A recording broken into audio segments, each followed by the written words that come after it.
Fund हमने launch की थी बलूचिस्तान गवर्नमेंट ने, तो इस फंड का मकसद बलूचिस्तान की पसमानदगी को मद्देनज़र रखते हुए वो गरीब नादार पेशेंट जिनको लाख 10 लाख करोड़ की गुंजाइश नहीं थी, इस फंड के हवाले से 7 मुहल्लिक बीमारियों के हमने इलाज की जिम्मेदारी अवामी एंडोमेंट फंड के हवाले से बलूचिस्तान गवर्नमेंट ने अपने कंधे पे ली। इसमें हमारा एक बोर्ड है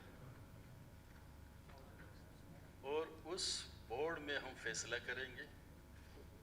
जब हमने स्टार्ट लिया था 3 अरब रुपए सीड मनी थे इसके बाद फिर 1 अरब रुपए और इजाफा हुआ, इसमें 4 अरब रुपए सीड मनी रहे इसकी।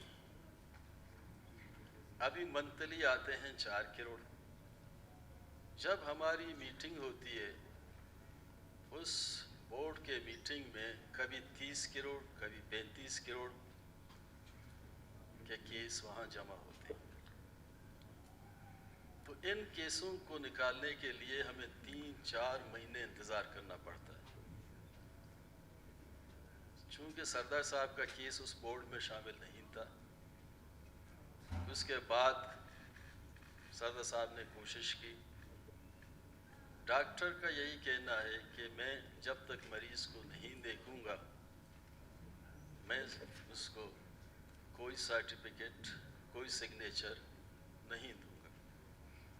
जनाब स्पीकर साहब, एक तो ये डरते हैं डॉक्टर साहब। हमारी जो बोर्ड है, बोर्ड ने ये फैसला किया था कि जो मरीज़ को जब हम देखेंगे तब हम उसकी रिकमेंडेशन करेंगे। जब तक मरीज़ को हम देखें नहीं, हम रिकमेंडेशन नहीं कर सकते। हमारी सेक्रेटरी मैं बहैसियत थे उस महकमे का वज़ीर, मैं उनको फोर्स नहीं कर सकता, रिक्वेस्ट कर सकते हैं।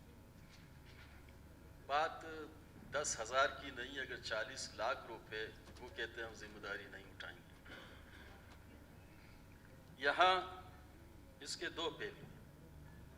जब बजट बन रही थी उस वक़्त हमने कहा कि इस एंडोमेंट फंड में मज़ीद पैसे डाले जाएं ताकि इन गरीबों का बेहतर तरीके से इलाज हो।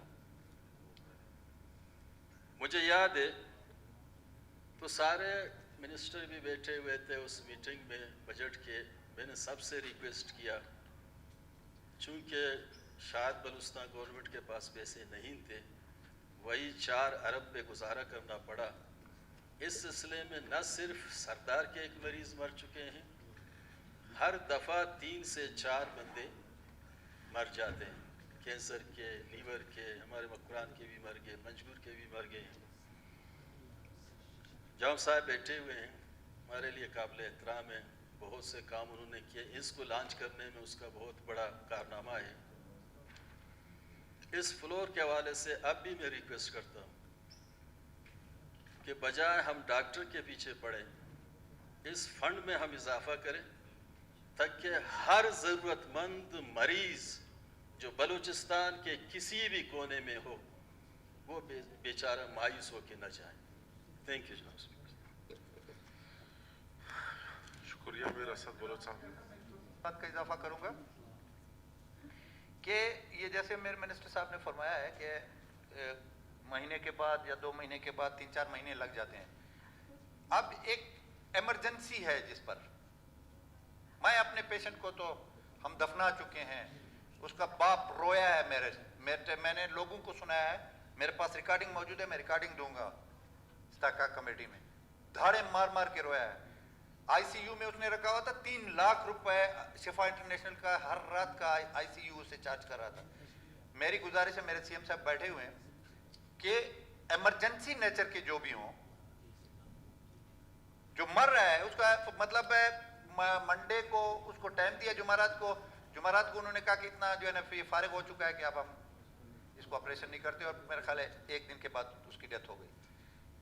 तो ज़रूर नादारी है, गुर्बत है बलूचिस्तान में, पसमानदगी है। हमारी हुकूमत कोशिश कर रही है, 4 अरब रुपए को मामूली पैसा नहीं है। मेरी गुजारिश ये है कि जहाँ तक डॉक्टर साहब का इन्होंने कहा, इस पे इंक्वायरी कराएं कि किस के साथ इसने वो आएंगे, रिकॉर्ड आ जाएगा कि किस किस के साथ क्या इसका बिहेवियर है, क्या क्या रवैया, और किस तरीके से ये लोगों के साथ बिहेव करता है। एक टांग सूबाई हुकूमत में है, यहाँ पे हमारे इंडोमेंट फंड का इंचार्ज बना हुआ है, क्योंकि उसके दस्तखत के बगैर हो ही नहीं सकता है, जो गेस्टों का है। और उधर यूनिवर्सिटी का आसरा ले रहा है, गवर्नर का आसरा ले रहा है, इधर कर रहा है।